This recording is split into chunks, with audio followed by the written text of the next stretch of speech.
Did you know at Dollywood, due to the terrain, Lightning Rod has multiple height stats. The most famous stat is the big 165-foot drop. But the elevation change from the bottom of the launch track to the top of the first hill is around 206 feet, and while on the hill, the structure of the ride doesn't go any higher than 80 feet. Did you know at Cedar Point, during the design process for Top Thrill Dragster, the nearby roller coaster Gemini was planned to be removed to make way for the new attraction. It wasn't until the designers found a way to shorten the launch track for Dragster, ultimately saving Cedar Point's classic dueling coaster. Did you know? If one of Disney's creepier themed attractions, like the Haunted Mansion or Tower of Terror, has a 0-minute wait, it will instead be labeled as a fearful 13-minute wait. Did you know at SeaWorld San Diego, the park has a height limitation of 30 feet to build attractions without any outside hassle, and in order to build an attraction over that limit, they must be approved by the San Diego City Council. Furthermore, the council themselves must choose the color scheme for the taller attractions, just so the rides match up with the common San Diego skies.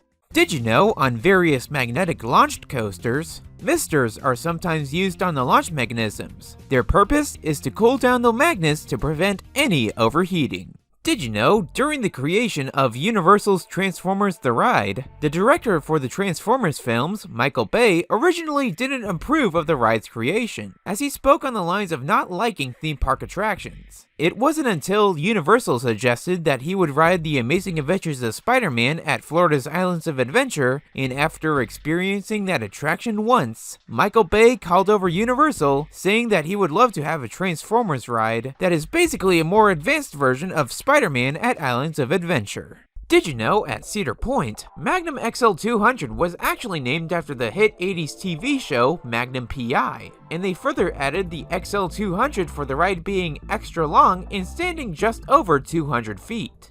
Did you know at Six Flags Magic Mountain, while constructing the 2000 hypercoaster Goliath, Swiss manufacturer Giovanolo noticed a 6-inch gap between the final piece of the ride and where it would connect to in the final brake run. They eventually had to make a small piece to fill the gap, which you can visibly see squished into the current coaster.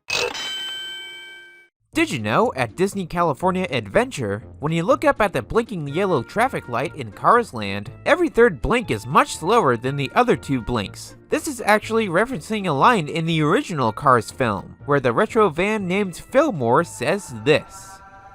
I'm telling you, man, every third blink is slower. Did you know on Universal's classic dark ride The Amazing Adventures of Spider-Man, Stan Lee himself makes numerous cameos throughout the ride, once while driving this garbage truck, another once you land after the big drop, and finally to properly instruct the riders to exit once the ride is over. Good job, Team Scoop. You did great.